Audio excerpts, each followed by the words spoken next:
Happy White History Month.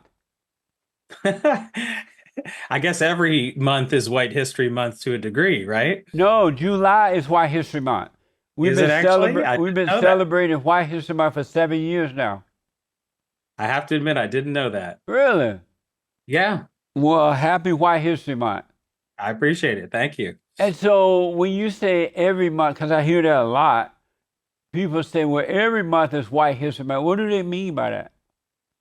Well, I think they honestly mean that most history that we learn in the United States is about Western civilization. And by that, they mean Greece, Europe, American history. And most of that history is about white kings and queens in Europe. And Greeks and Romans were predominantly white. And American history, George Washington, Thomas Jefferson, all these books I've got here, Yeah. those are mostly white men too. So most of the history that I've learned and that most people learn is white history.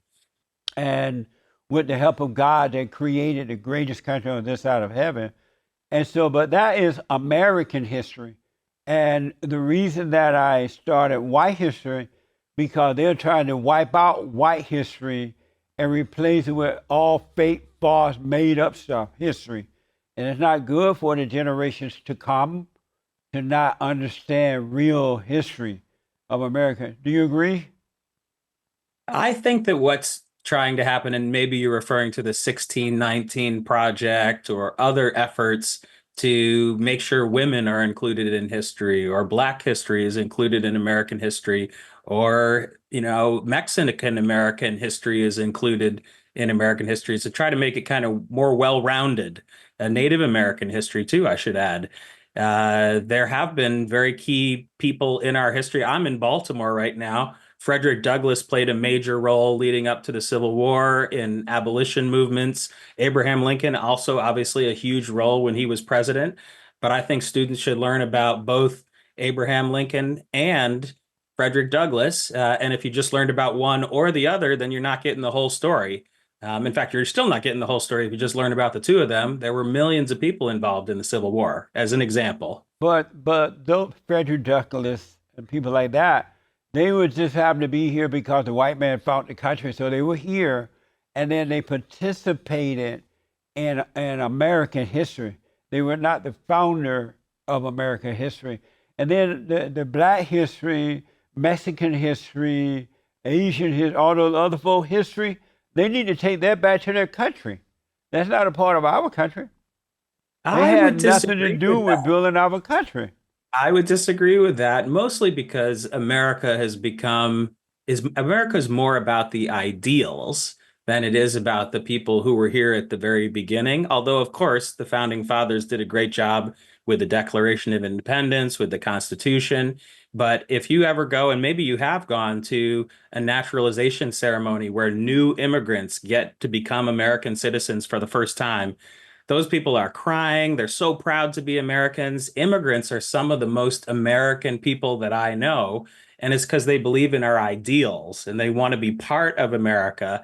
And I think everybody can be American no matter what country you come from, no matter what your religion, ethnicity, background. That's what makes America great, is that you can come from anywhere, but you can become an American.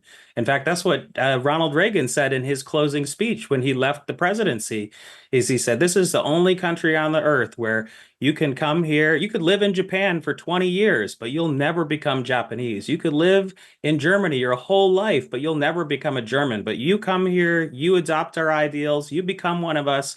Anyone from any place on earth can become an American.